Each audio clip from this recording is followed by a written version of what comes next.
तर सध्या माझ्यासोबत आहेत डॉक्टर मंगेश बी दानेज सर आणि त्यांच्यासोबत मला बोलायचं आहे. लहान मुलांपासून ते अगदी वयोवृद्धापर्यंत सगळ्यांनाच हार्ट फेल्युअर होऊ शकतं. हार्ट फेल्युअर होऊच नये म्हणून कुठल्या गोष्टी कराव्या, बीपी, शुगर, आपलं वेट. हार्ट फेल्युअरचे जे पेशंट आहेत त्यांनी कोणता तो एक पदार्थ टाळायलाच पाहिजे. एक्सेसिव्ह मीठ. आणि तुम्हाला माहितीये म्हणजे मला सगळेच डॉक्टर खूप आवडतात, पण सगळ्यात जास्त मला हृदयरोग तज्ञ आवडतात, कारण जब दिल टूट जाता है तो मुझे उनको पूछने का मन करता है कि ये दिल हम कैसे जोड़े.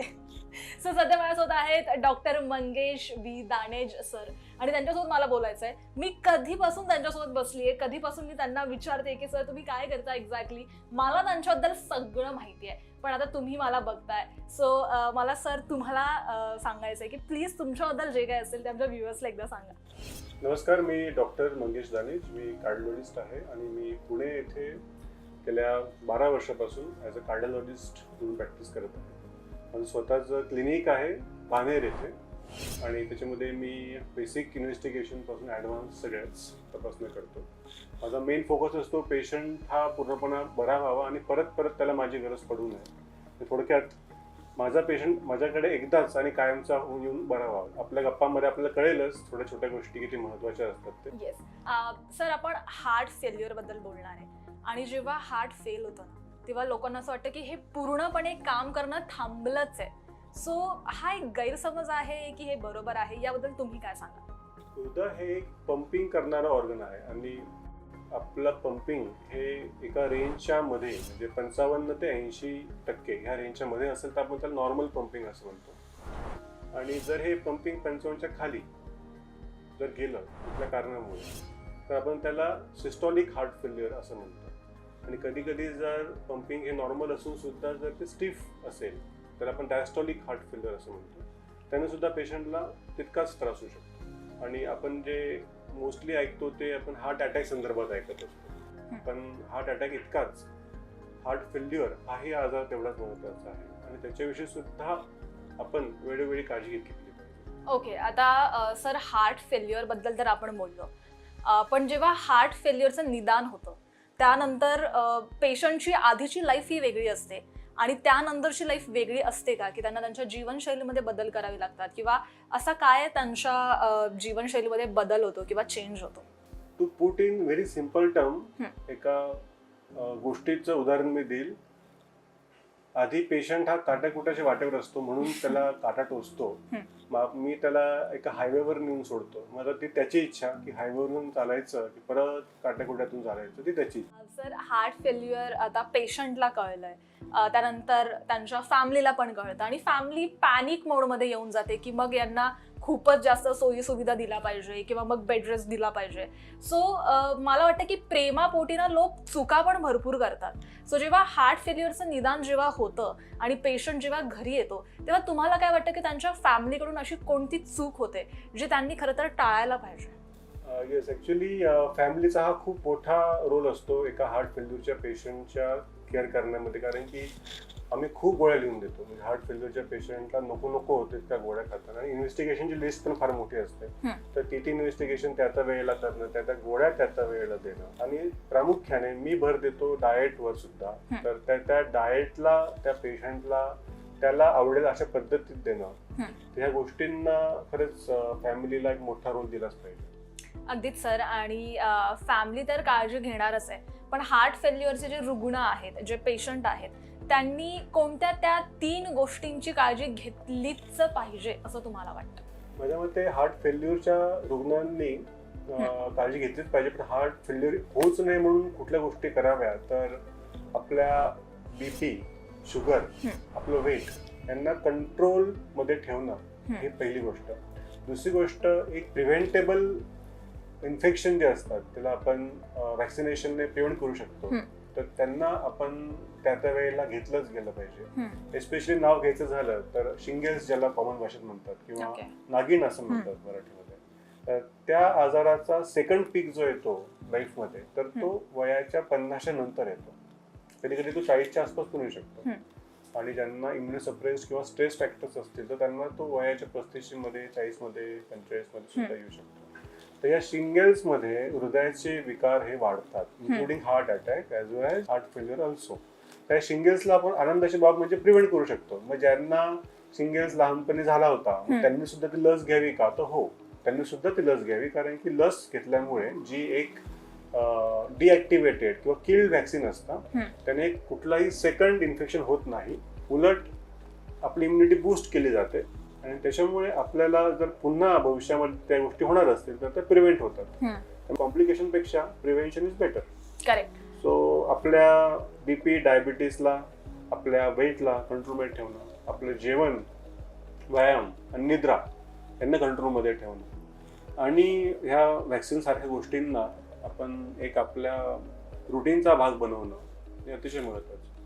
आता या 3 गोष्टी तर सर तुम्ही सांगितल्या, पण जेव्हा हार्ट फेल्युअरचे जे पेशंट्स आहेत त्यांनी हेल्दी लाईफस्टाईल पुढे कंटिन्यू करण्यासाठी एक्सरसाइज, व्यायाम करण्याची सुद्धा गरज आहे, पण अशा परिस्थितीमध्ये त्यांना कळत नाही की कोणता व्यायाम केला पाहिजे सो दॅट तो हेल्पफुल असेल. सो तुम्ही काय सजेस्ट कराल की कोणता पर्टिक्युलरली जो व्यायाम आहे, एक्सरसाइज आहे ती तर फॉलो झालीच पाहिजे? पण मेन भर देतो की एरोबिक्स एक्सरसाइज जे असतं त्याच्यामध्ये आपण मोजतो की आपला जो ऑक्सिजन कन्झम्पशन आहे तो मॅक्सिमम कसा होईल. तर जिम ही एरोबिक एक्सरसाइज नाही आणि इवन बहुचर्चित झुंबा हे सुद्धा कार्डिओ एक्सरसाइज नाही. सो कार्डिओ एक्सरसाइज म्हणजे काय, ज्याच्यामध्ये आपला हार्ट रेट हा एका संथ गतीने आपण एका लेवलला वाढवतो आणि त्या गतीला तो 20 ते 30 मिनिटं टिकवतो, त्याला म्हणतात कार्डिओ. त्याच्यामध्ये काय काय येतं, त्याच्यामध्ये स्विमिंग येतं, सायकलिंग येतं. सायकलिंग मध्ये इनडोअर आउटडोअर दोन्ही भाग येतात. वॉकिंग येतं, जॉगिंग येतं, रनिंग येतं. बट योगा त्यात येत नाही, प्राणायाम त्यात येत नाही, स्पोर्ट्स त्यात येत नाही आणि झुंबा अर्थातच त्यात येत नाही. किंवा नवीन जो ट्रेंड होता रिसेंटली HIIT, हाय इंटेन्सिटी वर्कआउट जे असतात, तर ते सुद्धा त्यात येत नाही. रादर ते अवॉइड केले गेले पाहिजे की ज्यांना सस्पेक्टेड हार्ट फेल्युअर आहे अशा पेशंटनी HIIT वगैरे जे हाय इंटेन्सिटी व्यायाम आहेत ते अवॉइड केले पाहिजे. जे जलद गतीचे प्राणायाम आहेत ते अवॉइड केले पाहिजेत किंवा ज्याच्यामध्ये पोटावर दाब येतो असे आसनं अवॉइड केले पाहिजे. सर, खाण्यापिण्याचे पण खूप काळजी घ्यावी लागते, आपण त्याबद्दल बोलतोच आहे. पण असं म्हणतात की हार्ट फेल्युअर वाले जे रुग्ण आहेत, जे पेशंट आहेत, त्यांनी मिठाचा जो वापर आहे तो जेवणामध्ये कमी करावा. आपण मीठ टाकणं तर कमी करतो, पण आपल्याला हे माहीतच नाहीये की नॅचरली कोणत्या पदार्थांमध्ये जास्त मीठ असतं. सो याबद्दल तुम्ही काय सांगाल? खूप महत्त्वाचा प्रश्न आहे, कारण की हार्ट फेल्युअरमध्ये आपण बोलतो आहोत आपल्या हृदयावरचा ताण कमी करण्याच्या बाबतीत.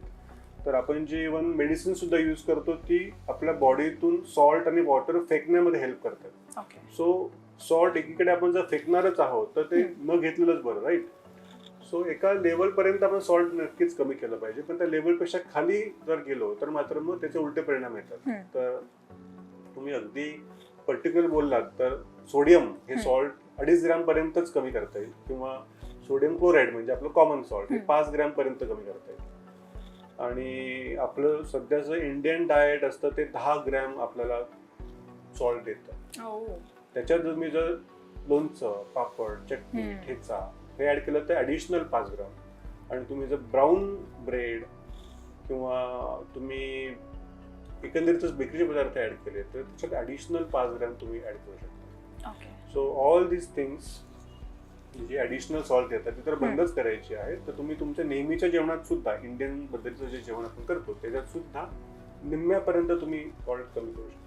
सर, असं म्हणतात की जे हार्ट फेल्युअर रुग्ण आहेत त्यांनी बाहेरचं खाणं टाळलं पाहिजे, त्यांनी प्रवास जास्त करणं टाळलं पाहिजे, सामाजिक भेटीगाठी, सामाजिक कार्यक्रम टाळले पाहिजे. सो तुम्हाला काय वाटतं की हे कमी प्रमाणात केलं पाहिजे की पूर्णपणे टाळलंच पाहिजे? तर मी तर म्हणेल की टाळण्यापेक्षा त्यांनी त्याचा एक आयडियल पद्धतीने त्या गोष्टींना वापरलं पाहिजे. कोणाशी भेटावं, कधी भेटावं आणि किती प्रमाणात भेटावं हे महत्वाचं. कारण की तुम्ही जर खूपच गर्दीच्या ठिकाणी गेलात तुम्हाला क्रॉस इन्फेक्शन होऊन तुम्हाला जर निमोनिया झाला तर त्याचा हृदयावर नक्कीच वाईट परिणाम होणार. तर ऑलरेडी जर हार्ट फेल्युअर आहे तर तुम्हाला निमोनिया तर नाही परवडणार. सो अगेन त्याच्यामध्ये वॅक्सिनेशनचा रोल येतो. If you are vaccinated, if you are taken the annual dose of vaccines, especially the influenza vaccine किंवा लाईफटाईम मध्ये एकदा आपण जे घेतो निमोनियाचं वॅक्सिन, हे तुम्ही जर घेतलेलं असेल तर थोडंफार गर्दी ठिकाणी पण काही प्रॉब्लेम नाही. पण शक्यतो गर्दी ठिकाणी टाळावेत. आणि आपल्याला शारीरिक आणि एस्पेशली मानसिक श्रम होतील अशा गोष्टींना आणि अशा व्यक्तींना टाळावं. आणि आपल्या डाएटमध्ये आणि आपल्या गोळ्यांच्या टाइमटेबलमध्ये ज्या गोष्टींचा अडथळा येतोय त्यांना दूर करावं. आणि सर खूप लोक असे असतात जे एक सल्ला देतात हार्ट फेल्युअरवाल्या रुग्णांना की तुम्ही नियमित वजन करा, तुम्ही तुमचं वजन केलंय का? तर वजन काटा हा इतका महत्वाचा असतो का त्यांच्या जीवनामध्ये? दोन गोष्टी याच्यामध्ये. एक तर आपण प्रिव्हेन्शनच्या बाबतीमध्ये बोलायचं झालं तर हार्ट फेल्युअर प्रिव्हेंट करताना आपण बीपी, डायबिटीस आणि वजन आपण मेटाबॉलिक डिसऑर्डरच्या कॅटेगरीमध्ये ठेवतो. तर आपण त्याला BMI ह्या संज्ञेखाली मोजतो. So weight divided by height in meter square हा जो फॉर्म्युला आहे तो जर आपण अप्लाय केला तर इंडियनसाठी स्पेशली 23.5 हा मॅक्सिमम ऍक्सेप्टेबल लिमिट आहे. आपण जर तसं म्हटलं तर आपण इथं जे काही मंडळी उपस्थित आहेत आपल्यापैकीच 50% लोकांचा कदाचित 23.5च्या वर असणार आहे. सो एक तर तो भाग झाला वजन काटा. आणि दुसरा म्हणजे हार्ट फेल्युअरच्या पेशंटमध्ये आपण किती पाणी पितो तर त्याचं रोजचं रोज मोजमाप होण्यासाठी आपल्याला वजन काटा हेल्प करतो की बाबा माझं कालपेक्षा आजचं वजन हे 1 किलोने जास्त आहे. आता 1 किलोने तर वजन तर नाही वाढणार, मग काय वाढलं तर पाण्याचं आपल्या बॉडीतलं कंटेंट वाढलंय. आणि हार्ट फेल्युअर मध्ये हार्टची पंपिंग कॅपॅसिटी एवढा वाढलेला जो लोड आहे तो सहन नाही करू शकणार. तर आपण आपल्या गोळ्यांचे डोस ऍडजस्ट करून पेशंटला त्रास कमी होण्यासाठी परत त्या वजनाला मग 1 किलोने खाली आणण्याचा प्रयत्न करतो. अशा दोन पद्धतीने आपण वेट लॉस वेट मॅनेजमेंट मध्ये विंग स्केलचा वापर करू शकतो. सर मला खूप असं स्वतःला असं वाटतं, माझ्या फॅमिलीमध्ये पण मी ऑब्झर्व केलंय की आपल्याला ना लास्ट स्टेजला गेल्यावर कळतं की आपल्याला हा आजार झालाय. जसं लास्ट इयर माझी काकू कॅन्सरने तिची डेथ झाली आणि 4th स्टेजला असल्यावर आम्हाला कळलं की तिला कॅन्सर आहे. सो मला वाटतं की बेसिक जे लक्षणं आहेत ना तेच आपण दुर्लक्षित करतो, किंवा मी तर असं म्हणेन की आपल्याला ते माहीतच नाहीये की ही लक्षणं याची आहेत. सो हार्ट फेल्युअरची पण काही लक्षणं असतील आणि ते सुरुवातीला ओळखणं गरजेचं आहे सो दॅट तो आजार एंड पर्यंत जायला नको. सो अशी काय लक्षणं आहेत? याच्यामध्ये दोन गोष्टी आहेत. काही लक्षणांमध्ये तुम्हाला स्वतःलाच बघावं लागेल आणि काही लक्षणांमध्ये तुम्हाला काही गोष्टींची हेल्प घेता येईल. तर स्वतः बघण्याच्या गोष्टींमध्ये तुम्हाला तुमचं वजन, म्हणजे आज मी मगाशी पण बोललो, तुमचा बीपी, तुमचं कोलेस्ट्रॉल, तुमची शुगर व्हॅल्यू हे तुम्हाला आधीच माहिती पाहिजे. दर वर्षाला तुम्हाला ते अपडेट करता आली पाहिजे. त्यासाठी तुम्ही त्याचा एका आलेखामध्ये जर उल्लेख केला तर तुम्हालाच कळेल की तुम्ही त्या आलेखामध्ये प्रगती करत आहात की अधोगती करत आहात. सो हे एक तुम्ही करू शकता. आणि काही गोष्टी जसं कोरोनामध्ये आपल्या बहुतेकांच्या घरी आपण ऑक्सिजन मीटर, सॅच्युरेशन मीटर विकत घेतलं होतं. तर त्याचा परत एखाद्याला जर दम लागत असेल, पायाला किंवा चेहऱ्याला सूज आली असेल, तर थोडं जरी चालल्यावर धाप लागत असेल तर अशा वेळेस आपण सॅच्युरेशन चेक करावं. जर ते 95च्या खाली असेल ताबडतोब डॉक्टरची हेल्प घ्यावी. सर मला वाटतं की आपण ना गोष्टींना खूप लाईटली घेतो की आता मी डॉक्टरकडे जाऊन आलोय, माझा हार्ट फेल्युअर आता ऑलमोस्ट ठीक होतोय, मग ते मिडमध्येच बरं वाटतं म्हणून औषधं घेणंच बंद करतात की आता मेडिसिनची काही गरज नाहीये. मग हार्ट फेल्युअरवाले जे पेशंट आहेत त्यांनी नियमितपणे औषधं घेतले पाहिजे, किंवा जर बंद करायचे असेल तर ते कधी बंद केले पाहिजे? फॉर्च्युनेटली हार्ट फेल्युअरची ट्रीटमेंट ही अप्स अँड डाऊन चेंज झालेली आहे गेल्या 12 वर्षांमध्ये.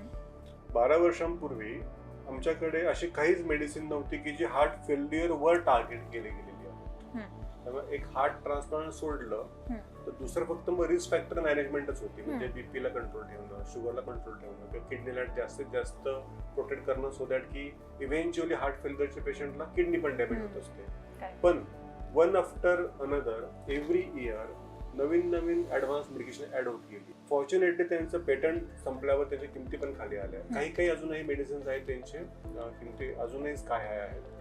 But the treatment has drastically change and it has त्या ट्रीटमेंटच्या चेंज झाल्यामुळे लोकांचं एक आयुष्य खूप चांगल्या पद्धतीने पॉझिटिव्ह पद्धतीने चेंज झालेलं मी माझ्या प्रॅक्टिसमध्ये बघितलेलं आहे. आणि आतापर्यंत मी सांगू शकेल की मला एक 99% सक्सेस रेट तरी मी सांगू शकेल. येस. आणि सर असं म्हणतात की आपली ह्युमन बॉडी किंवा ह्युमन नेचर असं आहे की आपल्या बॉडीला एखादा आजार होतो पण त्याचा परिणाम फक्त आपल्या शरीरावर न होता मानसिक आरोग्यावर सुद्धा होतो. आणि मग आपल्या कुटुंबाला किंवा फॅमिलीला ते कळत नाही की तुम्ही मेंटली सुद्धा डिस्टर्ब आहात. सो अशा वेळेस पेशंटच्या फॅमिलीने सुद्धा काय केलं पाहिजे सो दॅट त्यांचं मानसिक आरोग्यावर परिणाम अजून होणार नाही? जसं एखाद्या लहान मुलाला आपण कुठलीही गोष्ट सांगितली की ती गोष्ट करू नको, तो कुतूहलापोटी तो अजून जास्त करायला लागतो. True. तसंच आपण त्या पेशंटला जास्त सांगितलं की तुम्ही काळजी करू नका, तर तो जास्तीत जास्त आपोआप त्याचं मन त्या काळजीकडे वळायला लागतं. सो एखाद्या पेशंटची काळजी घेत असताना काळजी तर घ्यायचीच आहे, पण त्याला हे जाणूव करून देऊ नये जास्त की तू पेशंट आहेस आणि आम्ही तुझी काळजी घेतोय. त्याच्या मनात ती एक डिपेंडन्सची भावना, लॅक ऑफ फ्रीडम, ती भावना येऊ नये यासाठी काही गोष्टी जपल्या पाहिजेत. त्यामुळे पेशंटशी बोलताना, घरात इतरांशी बोलताना नॉर्मलच बिहेव करावं. उगाच घरामध्ये काहीतरी खूप मोठा फरक घडलेला आहे असं दाखवू नये. आणि फायनान्शियली काही गोष्टी असतात, कारण गोळ्या महाग असतात, ट्रीटमेंट महाग असतात, टेस्ट महाग असतात, त्यामुळे फायनान्शियल बर्डन येऊ शकतो. तर त्यासाठी आधीपासूनच असे डॉक्टर्स, हॉस्पिटल्स अवेलेबल आहेत की जे कमी कॉस्टमध्ये त्या सुविधा उपलब्ध करून देतात. तर त्यांचं वेळ येण्याआधीच चौकशी करून ठेवावी. जसं हार्ट ट्रान्सप्लांटच्या बाबतीमध्ये जर एखाद्या पेशंटला खूप चांगला रिस्पॉन्स नसेल त्या गोळ्यांना, त्या डाएटला, आणि जी काही फॅक्टर आहे की ज्याच्यामुळे हार्ट फेल्युअर झालं ते फॅक्टर रिव्हर्स करता येण्यासारखं नसेल, जसं व्हायरल मायोकार्डायटिस आहे, 1/3 केसमध्ये व्हायरल मायोकार्डायटिस जो असतो तो रिव्हर्सच होत नाही. तर अशा केसमध्ये आपण हार्ट ट्रान्सप्लांटचा लवकरात लवकर त्या पेशंटला रजिस्टर करून, मग विथ ऑर विदाऊट मनी, म्हणजे जर असेल फंड तर एखाद्या मोठ्या हॉस्पिटलला, पण नसेल तर मल्टिपल एनजीओज असतात किंवा काही गव्हर्नमेंट हॉस्पिटल्स पण छान आहेत, त्या ठिकाणी पेशंटचं नाव नोंदणी करावी लागते. आणि नाव नोंदणी केल्यावर बऱ्याच वेळाने तुम्हाला कॉल येतो जेव्हा तुम्ही इलिजिबल असता आणि तुम्हाला डोनर हार्ट अवेलेबल असतं. सो त्या वेळेला त्या गोष्टी होण्यासाठी तुम्हाला आधीच जागरूकता असणं फार आवश्यक आहे. आणि हार्ट फेल्युअरचा पेशंट पूर्णपणे बरा होण्यासाठी त्याच्या कुटुंबाची भूमिका किती महत्वाची आहे? पूर्णपणे बरं होण्याची शक्यता सगळ्यात पहिले आपण बघितली पाहिजे. तर तुम्ही त्या फॅक्टरवर जर काम केलं, जसं एखाद्या पेशंटला खूप जास्त बीपी होता म्हणून हार्ट फेल झालं, तो बीपी कंट्रोलमध्ये आला. किडनी प्रॉब्लेम होता म्हणून हार्ट फेल झालं, तर किडनी प्रॉब्लेमला आटोक्यात आला. किंवा एखाद्या पेशंटला, ॲज मी बोललो, व्हायरल मायोकार्डायटिस असेल तर त्या केसमध्ये 50% चान्स असतो की तो रिव्हर्सिबल असतो. किंवा एखाद्या पेशंटला पेरिपार्टम म्हणजे गरोदरश्री डिलिव्हरीच्या 6 वीक अलीकडे आणि पलीकडेच्या काळामध्ये जर हार्ट फेल्युअर तिला झालं तर परत गरोदर न होणं आणि त्या ज्या कुठल्या रिस्क फॅक्टर्स होत आहेत त्यांना प्रिव्हेंट करणं, या गोष्टी आपल्या हातामध्ये आहेत. पण आपल्याला ज्या गोष्टी हातात नाही आहेत त्यामध्ये आपल्याला सिम्पटम्स मॅनेज करणं आणि आपल्या आजाराला अजून वाढू न देणं हे आपल्या हातामध्ये आहे. सर, आजकाल ना प्रत्येक आजाराबद्दल गैरसमज खूप आहेत. सो आपण आता सध्या समज आणि गैरसमज जे आहेत त्याबद्दल बोलणार आहोत. असं म्हणतात की हार्ट फेल्युअर जो आहे तो वयोवृद्धांना जास्त होतो. सो हे कितपत खरं आहे आणि कितपत नाहीये? नाही, अगदीच नाही. हार्ट फेल्युअर हा कोणालाही होऊ शकतो. म्हणजे लहान मुलांबाबतीत बोलायचं झालं तर जे जन्मजात हृदयदोष असतात ते जर आपल्याला सापडले नाहीत, म्हणजे डॉक्टरांपर्यंत बऱ्याच वेळ डिलिव्हरी होत सुद्धा नाही, घरीच होतात, तर त्या केसमध्ये पेशंटला म्हणजे त्या बेबीला माहितीच नसतं, आईवडिलांना माहित नसतं आणि हार्ट फेल्युअर होऊन ती बेबी कधी कधी दगावते सुद्धा. तर लहान मुलांपासून ते अगदी वयोवृद्धापर्यंत सगळ्यांनाच हार्ट फेल्युअर होऊ शकतं. कुठलाही वयोगट हा त्यापासून इम्युन नाही आहे. फक्त बदलणारी अंडरलाईन कंडिशन चेंज होते. जसं मिडल एज मध्ये मगाशी बोलल्याप्रमाणे पेरिपार्टम कार्डिओपॅथी, व्हायरल मायोकार्डायटिस किंवा अति उच्च रक्तदाब असेल किंवा किडनी फेल्युअर झालं तर त्याच्यामुळे होणारा हार्ट फेल्युअर. आणि ओल्ड एज मध्ये तुमचा जुना हार्ट अटॅक किंवा आलेला नवीन मोठा हार्ट अटॅक याच्यामुळे हार्ट फेल होऊ शकतं. किंवा कधी कधी ॲरिथमियाज असतात, म्हणजे पेशंटला टॅकी ॲरिथमियाज म्हणजे आपल्या हृदयाची गती ही खूप जास्त काळासाठी 130, 140, 150 अशीच राहिली तरी पण हार्ट फेल्युअर होऊ शकतं. किंवा आपल्या हृदयाचे जे व्हॉल्व्स असतात, म्हणजे आता समजा हे हृदयाचं मॉडेल आहे, तर याच्यामध्ये आपण जर बघितलं तर आपला जो सगळ्यात महत्वाचा कप्पा असतो त्याला लेफ्ट वेंट्रिकल असं म्हणतात किंवा त्याला डावी जवनिका असंही म्हणतात. तर त्याच्यामधून निघणारी शेवटची जी व्हॉल्व आहे त्याला म्हणतात अओर्टिक व्हॉल्व.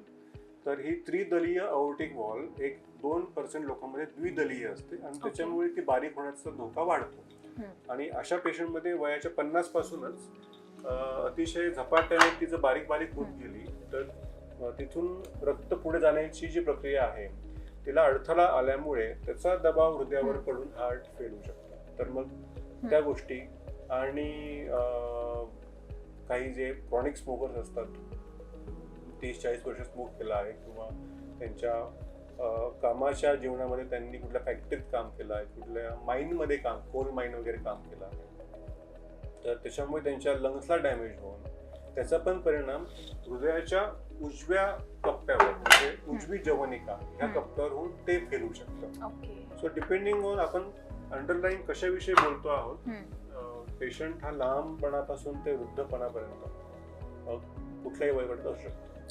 सो दुसरा गैरसमज असा आहे की हार्ट फेल्युअर झाल्यानंतर लगेचच हॉस्पिटलमध्ये जाणं बंधनकारक आहे आणि तुमच्या जीवनशैलीमध्ये बदल झाल्यानंतर हार्ट फेल्युअरचा जो धोका आहे हा कमी असतो. सो हे कितपत खरं आणि कितपत नाहीये? हो, नक्कीच. मी याला समर्थन करतो की तुम्ही जर योग्य ट्रीटमेंट घेत असाल तर तुमची जी फ्रिक्वेन्सी आहे, तुम्हाला त्रास होण्याची फ्रिक्वेन्सी आणि होणाऱ्या त्रासाची इंटेन्सिटी दोन्ही गोष्टी कमी होतात. आणि काही गोष्टी तुमच्या हातामध्ये असतात की ब्लड टेस्ट आहे, त्याला NT-proBNP असं म्हणतात. तर NT-proBNP हे तुम्हाला तुमच्या स्वतः ब्लड जवळच्या लॅबमध्ये देऊन ती तपासणी करता येते आणि तुम्हाला सिम्पटम्स सुरू होण्याच्या आधीच पुढच्या वेळेला तुम्ही जर ही पातळी वाढली, तुमचं तुम्ही डोस ऍडजस्ट करून ती ट्रीटमेंट ऍडजस्टमेंट करू शकता की जेणेकरून तुम्हाला होणारा जो त्रास होता तो अवॉइड करता येऊ शकतो. पण डॉक्टरला ऑप्शन याला म्हणत नाहीये मी, फक्त डॉक्टरच्या पुढच्या व्हिजिट पर्यंत तुमच्या हातात काय आहे, तर ही एक टेस्ट आहे की जी जर बिघडली थोडीफार तर तुम्ही थोडी ऍडजस्टमेंट करू शकता. ओके सर, आता मला तुम्हाला हे विचारायचं आहे की जे हार्ट फेल्युअरचे पेशंट आहे, ज्यांना झालाय किंवा ज्यांना होऊन गेलाय, जे आता हॉस्पिटलमध्ये आहे, हे सगळे आज तुम्हाला बघताय.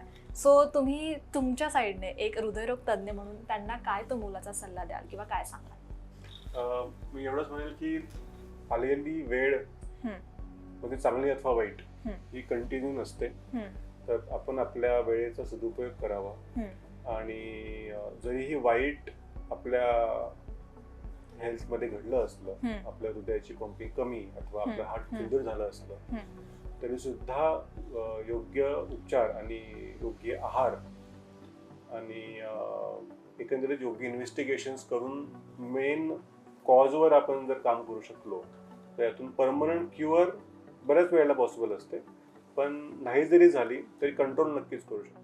हार्ट फेल्युअरचे जे रुग्ण आहेत त्यांनी चहा प्रेफर करावा की coffee? I think none of them.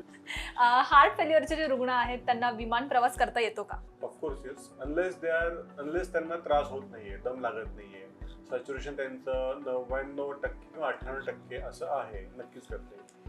ताण तणावामुळे हार्ट फेल्युअरचे जे रुग्ण आहेत त्यांची समस्या अजून वाढू शकते का? हो, येस, बीपी वाढू शकते. हार्ट फेल्युअरचे जे पेशंट आहेत त्यांनी कोणता तो एक पदार्थ टाळायलाच पाहिजे? एक्सेसिव्ह मीठ टाळलंच नाही. आणि हार्ट फेल्युअरचे जे रुग्ण आहेत त्यांनी आजपासून कोणती एक चांगली सवय आहे जी सुरू करायला पाहिजे? वेळच्या वेळी झोप.